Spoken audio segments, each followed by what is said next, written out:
The NBA Gambling Podcast on the Sports Gambling Podcast Network is brought to you by Edge Boost, the bank account built for better. Sign up today at edgeboost.bet with promo code SGPN.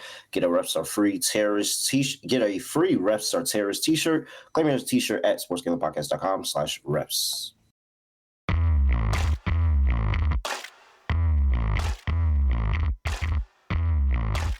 Yes, sir.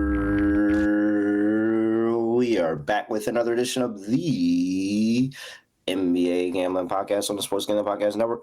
Know me, you know the voice of the guys, me, Really Raw, Villain Raw, Terrell, Furman Jr. here at your service.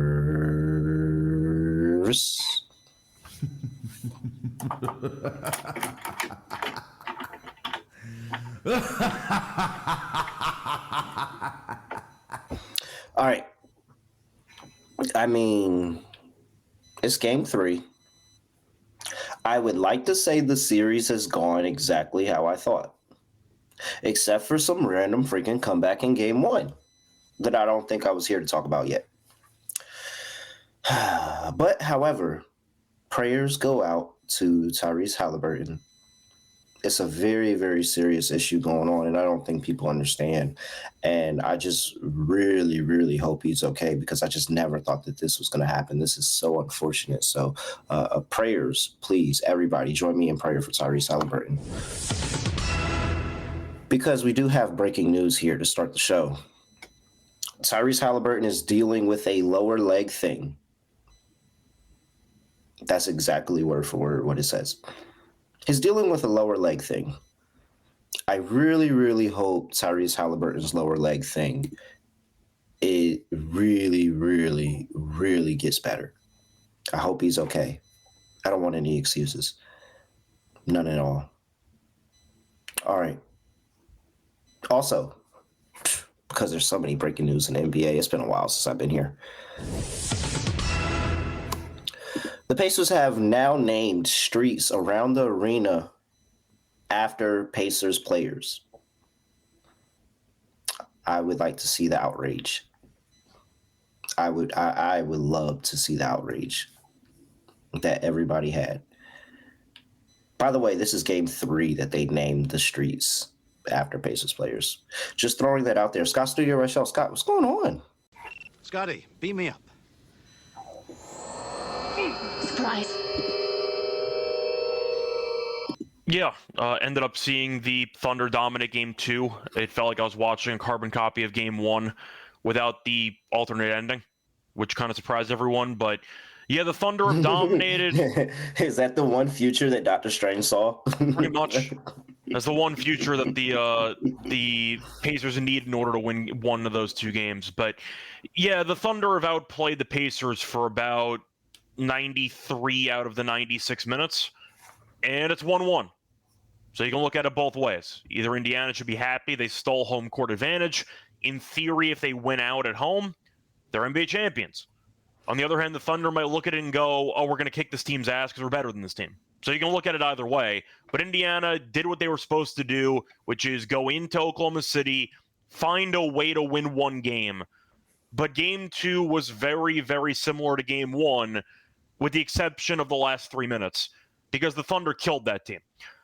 Shea was fantastic. Chet was great. It felt like everyone on the Thunder played well. Caruso played very well. Aaron Wiggins played well. It felt like everyone kind of had it going. Halliburton no-showed the entire game, besides the last 6 minutes of the fourth quarter. Now, besides the 6 minutes before he got benched in the fourth quarter. He had 5 points entering the fourth, so he did absolutely nothing for the first 3 quarters, and he ended up with 17. Besides that, though, I mean, Siakam was okay. He wasn't great. All 5 starters had 11-plus points. It didn't really matter. I mean, Indiana got smacked early, especially in the second quarter, and they never came back. So the Thunder looked like the better team, which we all think they are, and they buried them in a must-win game. So, yeah, nice job by the Thunder for evening up the series, but I'm sure the Thunder are pissed that it's tied somehow, because they definitely played well enough from the majority of these 2 games to be up 2-0. So, yeah, Thunder should feel okay, I guess. Indiana should feel happy, because they somehow won a game in OKC. that they probably had no business winning. Oh yeah, they were so satisfied. And I mean, let's go back and look at Indiana. Indiana, when they've had chances to just put teams in the dirt, like in the dirt, they haven't taken them. Most particularly in game threes, where they've been up, 2-0 against the Cavs, 2-0 against the Knicks, decisive 3-0 at home. They haven't been able to get it done. I think that's where, people that are on my side of the fence with the Hallie criticisms are like, hey, there's your proof right there. And I mean, last game was very much proof of Hallie looked horrible for more than 75% of the game. It was really just in that fourth quarter. During garbage time. Yeah, I was like, do you even want to call it garbage time? I guess not, because, you see, they can come Pacers back and stuff like that. Yeah, but it was basically garbage time. Like, he had 12 points in the fourth, and Scott, the little he was trying his hardest to squeak over that PRA over before getting out the game. He was very close. I had 30.5, Scott. He was at 29. Lawrence and I had the under PA, and we hit the underdog, so can't complain. Yeah, I also hit the under on the PRA there. Good job on the under PA. Shout out to Hallie for trying his hardest. However, I do think that the script is a little bit different in game 3. There's a lot of other things that come into play, a lot of other things to talk about. But one of the big things that I kind of noticed here was the chess match going on between Rick Carlisle and Mark Daigneault, where, okay, so you start the game, Daigneault has Hartenstein on the bench, and you have the starters playing. But then when they go and they take out a Miles Turner or Pascal Siakam for rest, and Thomas Bryant comes into the game, it's double big lineup, and Pacers didn't have an answer for it. The only answer that they had for the double big lineup was playing Miles Turner and Pascal Siakam along with each other and just trying to go at Hartenstein or Chet and trying to make something happen there. And then what would happen as soon as both of those guys check back in, or one of those guys check back into the game, I saw Hartenstein come out or Chet come out, and then they went one big, and it was just too much offense. It was too much offense. They couldn't stop them. So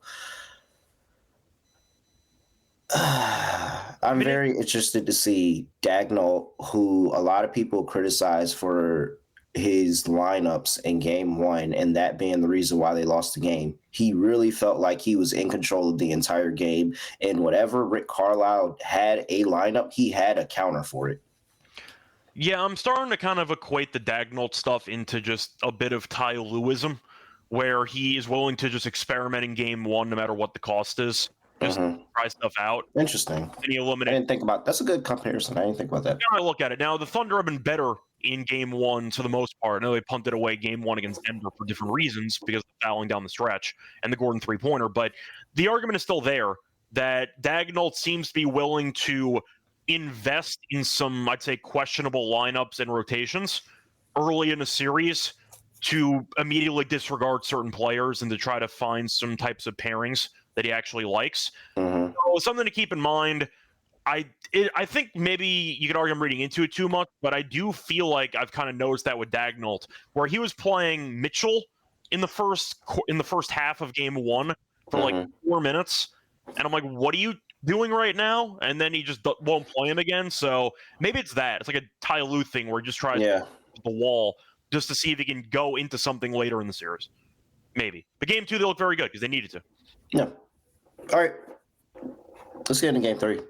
Before we do that, got to talk to you all about. Oh, wait. Hello. All right. Got to talk to you all about the Stanley Cup, the College Baseball World Series, and the NBA Finals. If you want bets or plays or just content on all 3, you can get them over there in the SGPN app. We have the Hockey Gambling Podcast for you. We have Noah Beanick and the College Baseball Experience. And, of course, us right here, NBA Gambling Podcast, talking to you. So I like for you to get over there, download that SGPN app, wherever you get your apps, in App Store, Google Play Store, whatever store it is, and get all of your free picks and podcasts, once again, for free.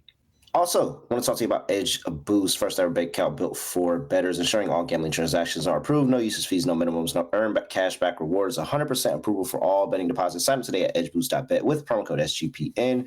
And it's the last week to sign up to get a free Refs Are Terrorists t-shirt. Go to sportsgamblingpodcast.com/refs to claim your free shirt. And I want to talk to you about Circa Ultimate Fantasy Football Experience. Circa Resort and Casino is giving away the Ultimate Fantasy Football Experience. The 12-team league can draft their team in Vegas and be treated like VIPs. You'll get a limo ride from the airport, a $5,000 tab at Stadium Swim, a hotel stay for you and your 11 league mates.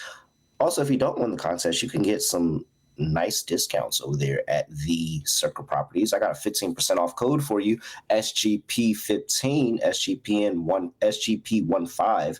Enter the Ultimate Fantasy Football contest over there at Circa for free. Okay, Circa, that's sportsgamblingpodcast.com/CIRCA.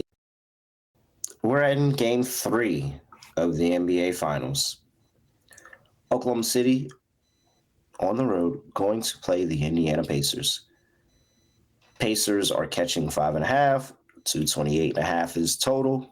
JR's in the chat. JR says the Pacers got the next 2. I'm going to hold them to it. Now, I do think it's interesting. This is why home court was so important for me in the series with OKC. Because for some reason, Scott, hold on. I'm really having fun. I'm really having fun with this, by the way, for the past couple of days. The Oklahoma City's Thunder have still not covered a road game in the playoffs yet. Yep. They've been winning games, just not by enough margin to cover. Scott, if you had to, who does OKC? I mean, you can only say OKC or Pacers because they're clearly the only 2 teams in the finals. But like, OKC's had a dominant playoff run plus Denver. Yeah, it's been dominant plus Denver, and they haven't covered a game on the road yet. No, and they also got buried in Game 3 against the Timberwolves. They were up 2-0 at that point, but still. Yeah.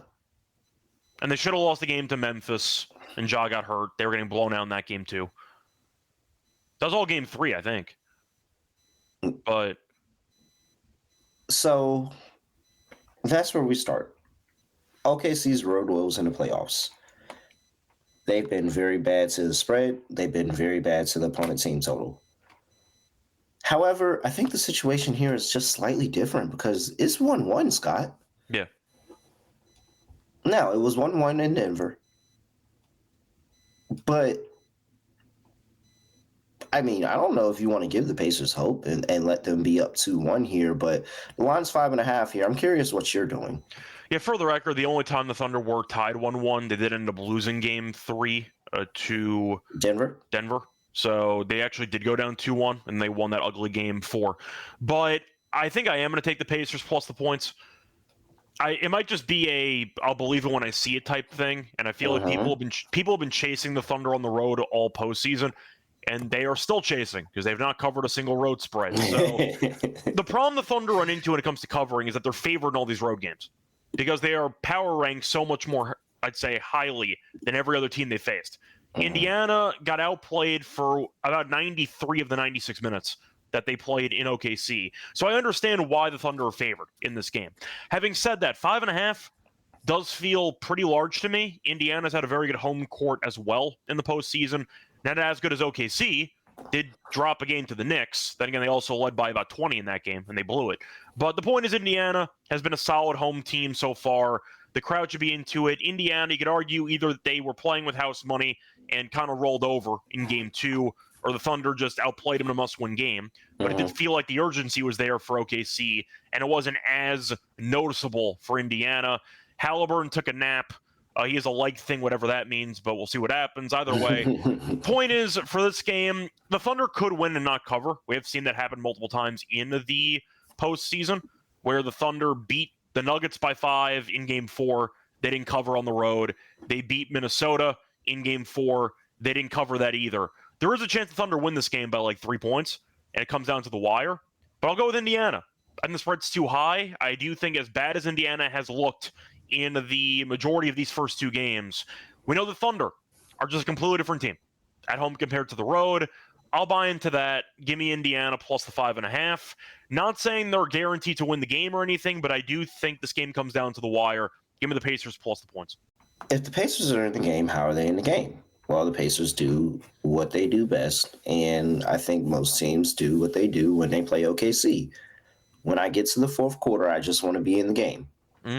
Don't let them run wild on us. Whatever answer they have, we have to have a counter. I just want to be in the game in the fourth quarter. I don't want to be down double digits in the fourth quarter. Or if we're down double digits, it's manageable. I think that I could see a world where OKC still wins this one, but maybe they squeak out a quick game, or maybe they are up big, and this is the Indiana run that brings them close, and the ball just doesn't bounce their way this time and possibly not get the win. But 5.5 points for a team, like we're getting into 2 possessions for a team that has not covered a road game yet. I just find it really, really hard for me to be able to back OKC laying the points here. That's how I find feel. an angle. I do want to ask you, though, because we did bring up Halliburton. I know we're making kind of jokes about the situation, about how Halliburton is not dealing with much, but they're going to throw it out on the table, either as an excuse or whatever. It's a lower leg thing. And it might be serious. I really hope he's okay. Yeah, but the point is, as you say that, how good of a game does Halliburton need to have for Indiana to actually get the job done? Because he was not very good in game 1. He closed the game, but he wasn't. I mean, he had 10 rebounds and did some other stuff there, but do we think Indiana can potentially win the game if Halliburton scores, let's say, less than 15 points? No. Do we think he's going to get to like 17 plus points with the leg thing? Yes. Okay. Just making sure we agree on this, because I agree. I don't think the leg thing is a thing. Or I don't think it's going to be a thing. He practiced in full. At this day, everybody is beat up in finals. I think he's fine. Just for the record. I think everybody's dealing with something, and as long as you practicing in full tells me that okay, he's going to be able to get to go. This is not the Hallie hate watch of me taking the under of his PRA here. I'm only going to back that on the road. I'm not backing that at home here. So I think that this is the day where if you want to sprinkle on a Hallie triple-double, do it. If you want to take Hallie for some extra points, do it. If Hallie has a big game, he really, really needs to come up big in a spot where like the series is tied and you can save home court here in game 3. Yeah. So, and for one, knock out everybody's OKC and 5 bets, because I'm shocked at the number of OKC and 5s that are still out there, even though they lost game 1. Yeah, I'm on the Pacers. Give me the Pacers plus the points, reluctantly. I don't want them to win the game, but I think that they keep it close. I like the Pacers team total over, Scott. Okay. Talking about the total sitting here at 228.5, I was deciding because there's a clear, easy path to go here for OKC. You can either fade them or you can back the opponent. OKC is 1-6, Scott, on the road in these playoffs to their team total. 1-6 for a team that has been dominating throughout the playoffs. Have not gone over their team total often, more than once on the road in these playoffs. Whereas you have the other side of the ball, their opponent is 5-2 to their team total. Their opponent is going over their team total rather consistently, and all of this coincides, and it makes sense with the fact that OKC hasn't covered a single game in the playoffs. And so that's the side of things that I want to back. I think we're going to see points in this game. I think if Indiana wins the game, they are going to need to score. If they need to keep the game close, they are going to need to score. All the shots go in here. Obi Toppin doesn't go 1 for 5 from 3 after being very, very good from 3 for the past 2 series, honestly. And I think that Pascal Siakam is unleashed here. And this is the big Pascal Siakam game here in game 3. Is it enough? I'm not 100% certain. But I still like the Pacers to go over their team total. Yeah, the total I find tricky because I did like the over in game 2, which had no business going over, but it got there. Shout out to James Johnson. Yeah, courtesy of garbage time. It was a solid, a euro? Is that what you want to call it for James? Whatever you want to call that move. And shout out for the Pacers for still cashing my team total under 108.5. Yeah. But the point is, the over got there. I liked it in that game. But the issue I'm still running into for the over-under is what you said before about the Thunder and how the Thunder on the road have just not been that great offensively. So I do think it's a tricky spot.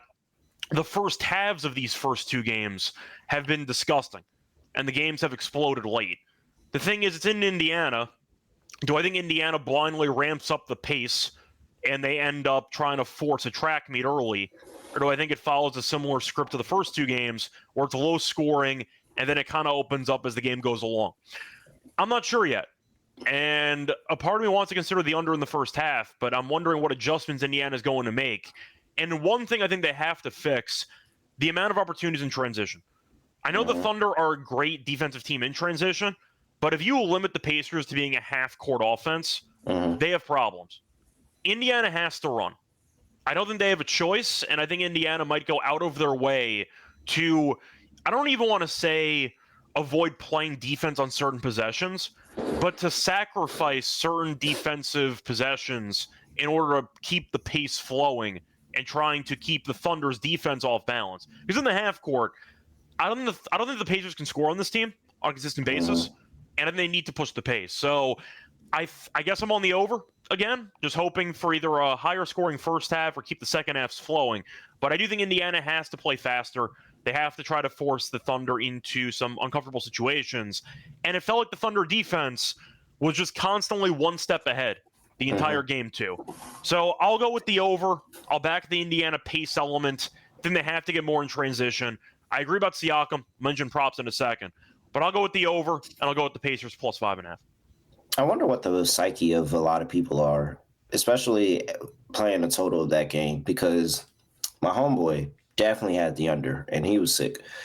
But I've seen people that had the over, and they're like, "Whew, let me go get a lottery ticket." And so what's the response that people are backing in game 3? Because I think I'm with you. I think it's over. I think we see pace. Indiana has to push the pace to even think that they have a chance in the game. And I think what's going to be the rude awakening and how tough this series is when they push the pace in this game and then they see OKC right there with them still. I know OKC's fine with playing fast too. They're not going to stop it from happening. They prefer defensively to stop the Pacers, but if you play quick offensively, you're probably allowing the other team to play quickly offensively too. And the Thunder are fine with that. So I'll go over. All right, let's see what you got, Indiana. Like Indiana. 111.5 is that team total for Indiana. I'll take that. All right. Let's see. Player props, Scott. Yep. So I talked about it. I like Pascal Siakam. Yep, so do I. I don't know why they stopped going to him. Especially, he got benched for the last 10. He's in foul trouble too, so it's kind of weird. But he got to the foul line a lot in the second half. But that was basically it. Yeah, and I think it's something. It's a lot better than some other folks. But I think that Pascal Siakam could be really interesting because he got to the foul line. He didn't shoot the ball well. He still had 15 points, and if he starts to shoot the ball better, playing with the pace, they get the ball to him, he gets some easy looks at the basket, makes himself some one-on-ones, and really starts going at the bigs, like really challenge Chet and Isaiah Hartenstein, because I think that Pascal was the matchup where I'm like, Pascal can have a good game. He can. I don't know if Hallie can have a good game. I kind of expect it because you're supposed to be top 10 guard in the league. Top 10 player. I wouldn't say top 10 player. Well, it depends on how you want to talk about him because he's been hyped up as that, which I scoffed at. I think he's a top 20 player, but he's definitely a top 3-point guard in the league. Probably. Who are we putting up there? I didn't really want to do this full exercise. Yeah, we didn't have to. Yeah, let's say top five. He's definitely top 5. Yeah, top 5. You'd have some arguments like Trae Young and some other guys. I'm anti-Trae Young, so I'd rather have Halliburton, but you can make an argument for a couple other guys. But he's an all-star caliber point guard. Yeah. So there you go. He's got to play better. He does. I don't know if he can though, but I think Pascal can. So I'll take a flyer on Pascal Siakam here. What's the points prop for this game? Especially because I have the Pacers going over their team total. I need somebody to have a good game and make sure that we get over that team total. 19.5. Again, he had 15 and he didn't hit shots and he got to the line. So And he got benched with like 7 minutes to go in the game. And you talked about the foul trouble. So Yep. like there's a lot of world of possibility where Pascal Siakam has the big game at home here, and he steps up to the plate as the lone person that's been in the NBA Finals on this team. That at least plays. I'm trying to think if there's anybody else on the bench who actually gets some minutes. Yeah, I don't think so. Yeah. So big Pascal Siakam game. I like this. Over 19.5. I would ladder him to 30. What you got? Yeah, so I'm just looking around to see if I wanted to make an argument for anybody else. I'll go Chet under his rebounds. It's at 8.5. It's a bit juicy, but I found a minus 134. He has had less than 8 rebounds in 7 straight. He's had 6 in the first 2 games of the series. He's had less than 9 in 3 straight against the Pacers. 8.5, I think, is just too high.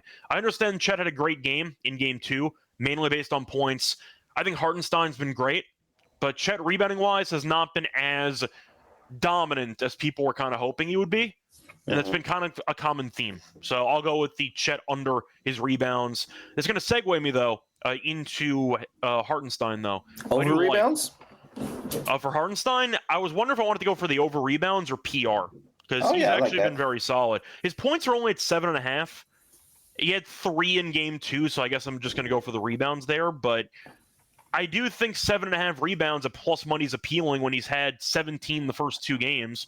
He also played 22 minutes in Game 2, but it was a blowout, so the bench unit came in. I think there's a path there for Hartenstein to have a solid overall rebounding game, and 7.5 at plus 115, I think is appealing.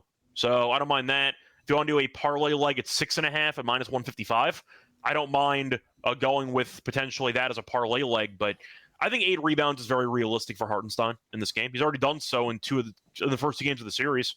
Indiana has a hard time guarding him. All right, let's get where is he at? I'm in the WNBA section. Whoa. All right. Oh boy, TJ McConnell. It's our guy. Good again last game. I hate TJ McConnell He's so because good. he keeps I love making. that guy. I would love for him to just stop hitting this prop so I can stop betting him. See, the thing is, I'm not a Knicks fan, so I don't have memories of him killing my team. But I've always been a big TJ McConnell backup point guard fan. Yeah, he's good. He's a really good backup point guard. He is. He's too good. That's why you hate him. But.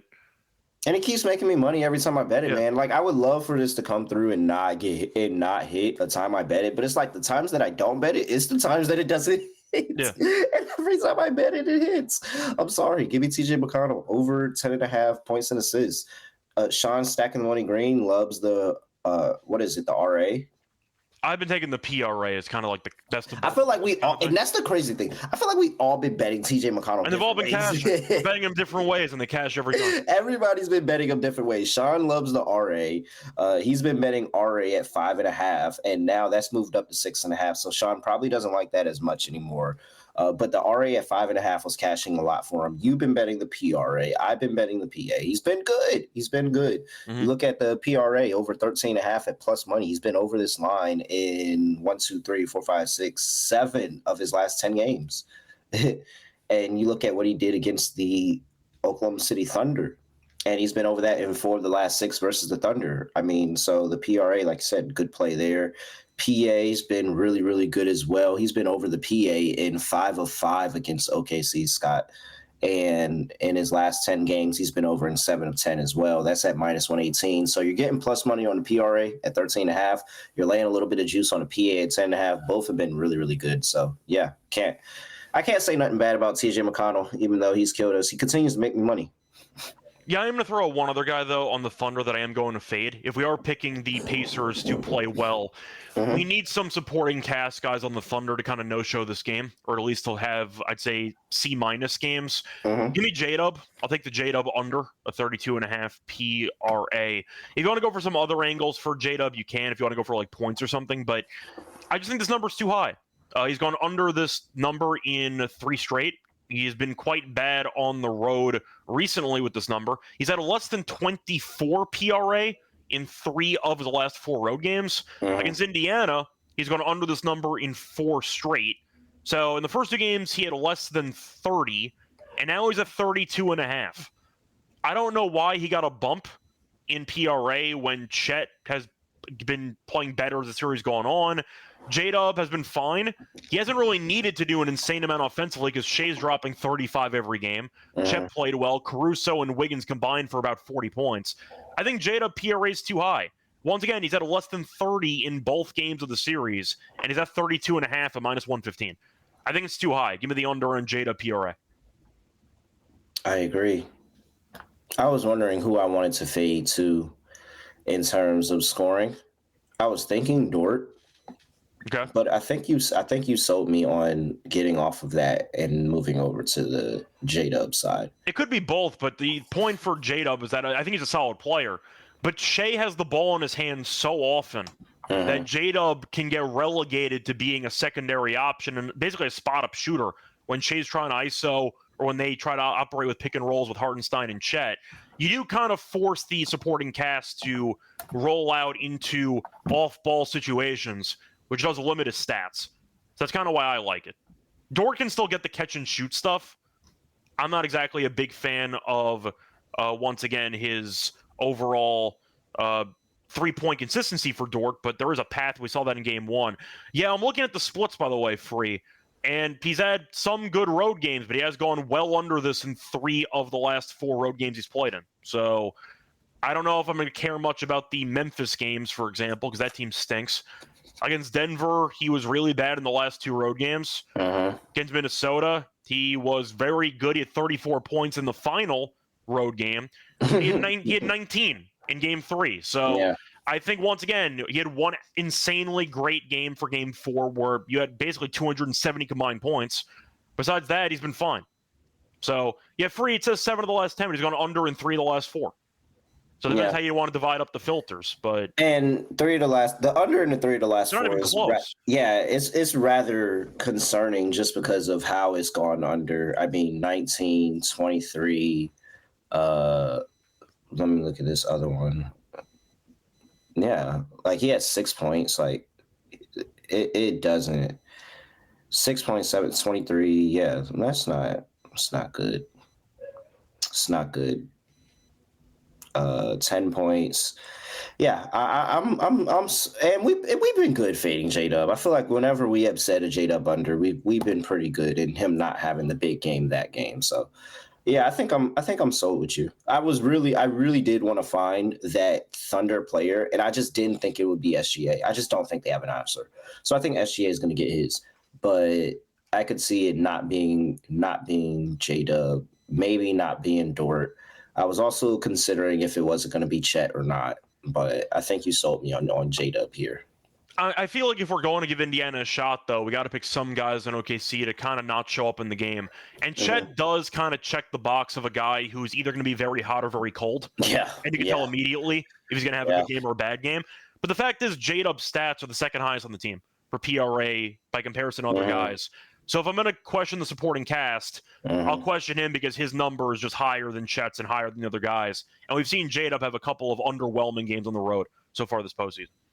I think I'll play Chet under points and rebounds. I do like your under rebounds look that you talked about. I'm gonna just add the points to it. 23.5 feels pretty good for me. With Chet here on the road. Let's see here. He's been rather inconsistent as well. Had a couple of big games against Denver towards the end of that series, but it was a split there in Minnesota. Okay. All right. What else? Anything else here, Scott? Thought about Neesmith threes. They're at 2.5. It's plus 125. He has had at least 3 in each of the first 2 games. We know he plays a bunch of minutes. He's attempted at least 7 in each of the first 2 games. My bad. No, keep going. Let me jump in after you. I was going to say he's had at least 3 in 3 of the last 4 games against the Thunder. If we're looking at a guy who can potentially get hot from 3, and that's what Nat is mentioning in the comment section about how they're back home and there's a chance the Pacers just go crazy offensively. A Neesmith heater does make sense to me, and he has been good in the first 2 games. So I don't mind Neesmith over 2.5 threes at plus 125. My only fear with Neesmith is that watching the 2 games, he much like Hallie, caught fire at the end of the game. And it was very ugly in the beginning of the game if you had Neesmith and you're like, oh, come on. Because I remember I was sweating at Neesmith 1.5 threes. And I'm like, all right, come on, Neesmith. Let's just go ahead and hit these 2 threes and get on out of here.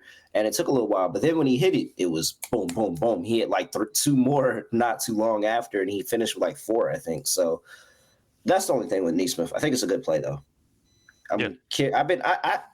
I want to chase Pacers threes. I just didn't know what angle I want to chase them with. Unless you want to go for a random Toppin heater off the bench. Yeah. I don't trust Miles Turner enough. Halliburton has a like thing.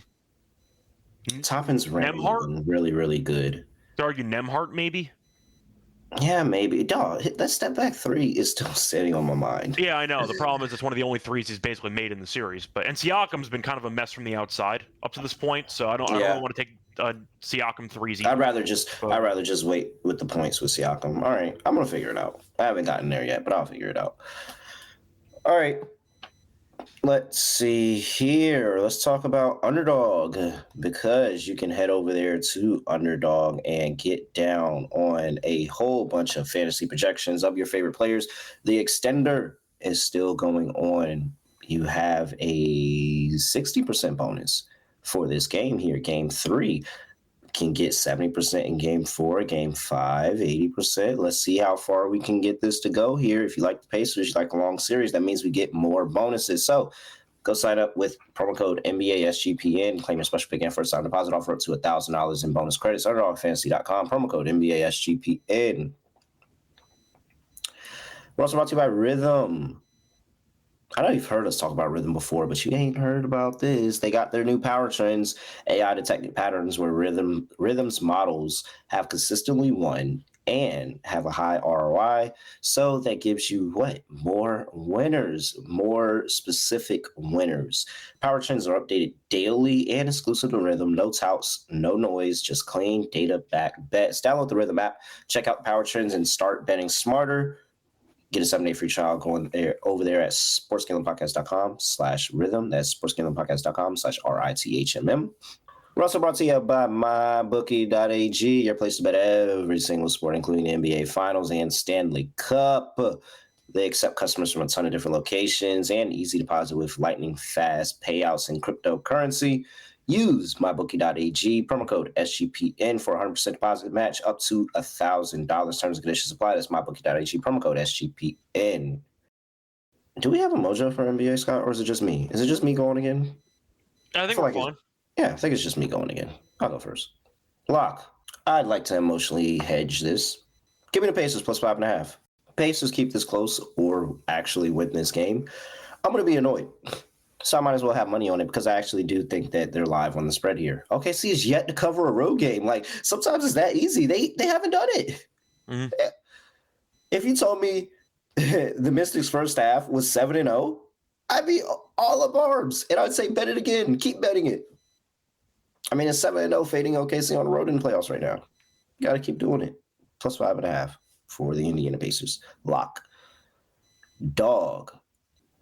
All right, let's go with Pascal. I do like this being the Pascal Siakam game, and I'd rather just put my money where my mouth is.